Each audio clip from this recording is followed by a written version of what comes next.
Albert Einstein once said, everybody's a genius, but if you judge a fish by its ability to climb a tree, it will live its whole life believing that it is stupid.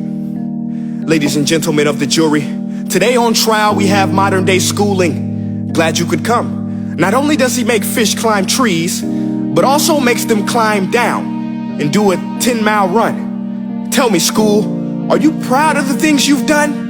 Turning millions of people into robots, do you find that fun? Do you realize how many kids relate to that fish swimming upstream in class, never finding their gifts, thinking they are stupid, believing they are useless? Well, the time has come, no more excuses. I call school to the stand and accuse him of killing creativity, individuality, and being intellectually abusive.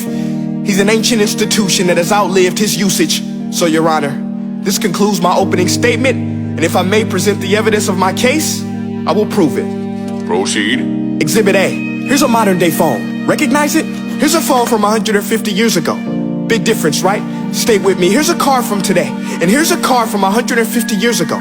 Big difference, right? Well, get this. Here's a classroom of today, and here's a class we used 150 years ago. Now, ain't that a shame? In literally more than a century, nothing has changed. Yet you claim to prepare students for the future? But with evidence like that, I must ask, do you prepare students for the future or the past? I did a background check on you and let the record show that you were made to train people to work in factories, which explains why you put students in straight rows, nice and neat, tell them sit still, raise your hand if you want to speak, give them a short break to eat, and for 8 hours a day, tell them what to think. Oh, and make them compete to get an A letter which determines product quality, hence grade A of meat. I get it. Back then, times were different. We all have a past. I myself am no Gandhi. But today, we don't need to make robot zombies. The world has progressed. And now we need people who think creatively, innovatively, critically, independently, with the ability to connect. See, every scientist will tell you that no two brains are the same. And every parent with 2 or more children will confirm that claim. So please explain why you treat students like cookie cutter frames or snapback hats, giving them this one-size-fits-all crap. Watch your language. Sorry, Your Honor, but if a doctor prescribed the exact same medicine to all of his patients, the results will be tragic. So many people would get sick, yet when it comes to school, this is exactly what happens. This educational malpractice, where one teacher stands in front of 20 kids, each one having different strengths, different needs, different gifts, different dreams, and you teach the same thing the same way?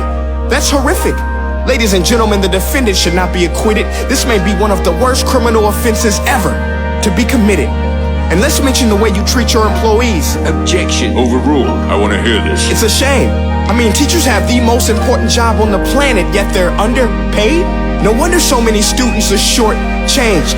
Let's be honest, teachers should earn just as much as doctors, because a doctor can do heart surgery and save the life of a kid, but a great teacher can reach the heart of that kid and allow him to truly live. See, teachers are heroes that often get blamed, but they're not the problem. They work in a system without many options or rights. Curriculums are created by policymakers, most of which have never taught a day in their life. Just obsessed with standardized tests. They think bubbling in a multiple choice question will determine success. That's outlandish. In fact, these tests are too cruel to be used and should be abandoned, but don't take my word for it. Take Frederick J. Kelly, the man who invented standardized testing, who said, and I quote, "These tests are too cruel to be used and should be abandoned." Ladies and gentlemen of the jury, if we continue down this road, the results will be lethal. I don't have much faith in school, but I do have faith in people. And if we can customize healthcare, cars, and Facebook pages, then it is our duty to do the same for education, to upgrade it, change it, do away with school spirit, because that's useless. Unless we're working to bring the spirit out of each and every student, that should be our task. No more Common Core. Instead, let's reach the core of every heart in every class. Sure, math is important, but no more than art or dance. Let's give every gift an equal chance. I know this sounds like a dream, but countries like Finland are doing impressive things. They have shorter school days, teachers make a decent wage, homework is non-existent, and they focus on collaboration instead of competition. But here's the kicker, boys and girls. Their educational system outperforms every other country in the world. Other places like Singapore are succeeding rapidly. Schools like Montessori, programs like Khan Academy. There is no single solution, but let's get moving. Because while students may be 20% of our population, they are 100% of our future. So let's attend to their dreams, and there's no telling what we can achieve. This is a world in which I believe, a world where fish are no longer forced to climb trees. I rest my case.